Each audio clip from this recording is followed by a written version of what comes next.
So hi everyone, it's David. It's David Clausen again. I'm the TA for Math 192. I'm going to go over the solution for this Vitraux activity. So for Vitraux, we have these 5 shapes: this A, B, C, D, and E, and one of them has a different area from the other 4.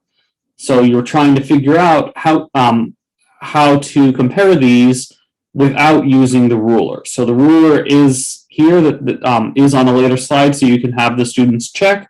But you want to see, is there a way that they can either using by, for instance, copying the shapes and pasting the shapes, are you able to sort of, and then rotating the shapes, are you able to match them up and see, like, for instance, if I do 2 of A's together, will that match up with D or E?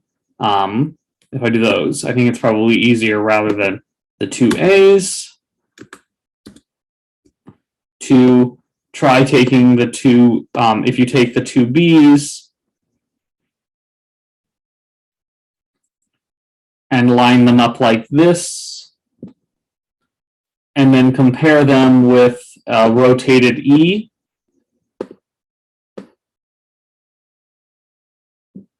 And if I copy E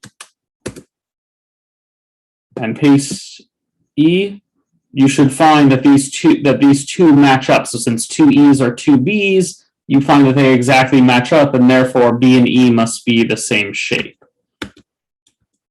So that's one way you can compare. Another way you can compare is by using these little squares. So I can put one of these little squares right here, and then another one of these little squares right here, and then a third square right here, and then a fourth square right here, and I can see that B is going to be 4 wide, and if you do the squares along this way, you see that it is 6 long. So this has an area of 24, whereas the area of E is only is 3 by 8. So they have the same number of squares, so therefore they have the same number of areas.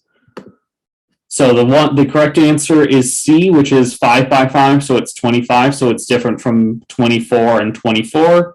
So so you can, just looking is an unreliable way to do it, but it can be a good first approach to maybe think, oh, maybe it's this one.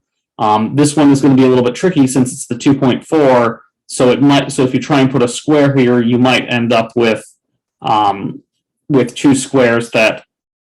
With us making it look like it's 2.5 as opposed to 2.4.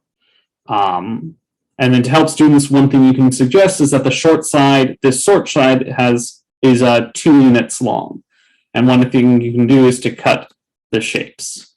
So that's the goal, is that, and then if they're struggling or if they want help, you can always use the ruler as sort of a backup, but we want them to sort of see how to figure this out without the ruler, and make sure that ask leading questions so that they sort of figure out on their own how to do this copying or how to use these squares. So feel free to send us any questions that you have.